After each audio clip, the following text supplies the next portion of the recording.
Hello बच्चों, कैसे हैं आप लोग। बच्चों, मैंने आपको पाठ 2 शुरू करवा चुकी हूँ।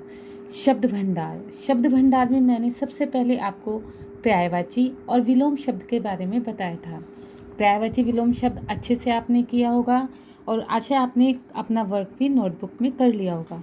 अब मैं आपको इसी में अनेक शब्दों के लिए एक शब्द और श्रुति संभिन्नार्थक शब्द के बारे में बताऊंगी। चलिए,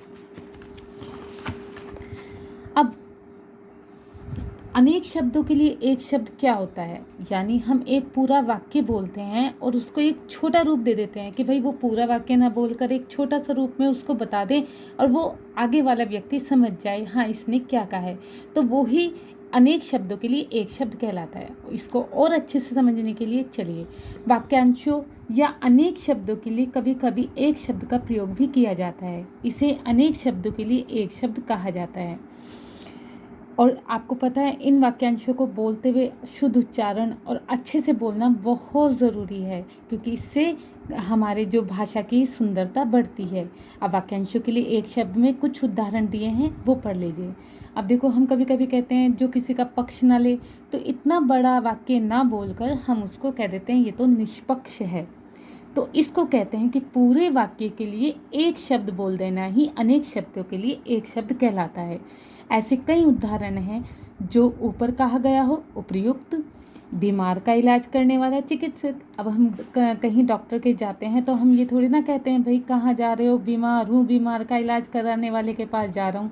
नहीं, आप ये बोलेंगे नहीं, चिकित्सक के पास या डॉक्टर के पास जा रहा हूँ।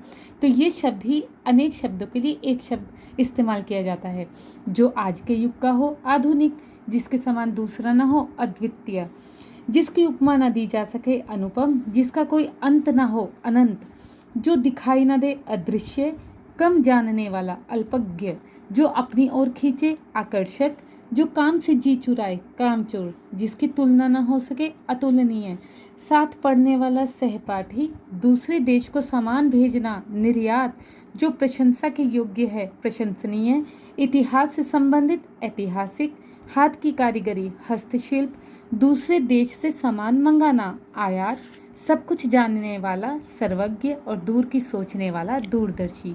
ये कुछ उदाहरण दिए हैं जो अनेक शब्दों के एक एक शब्द के द्वारा बताए गए हैं।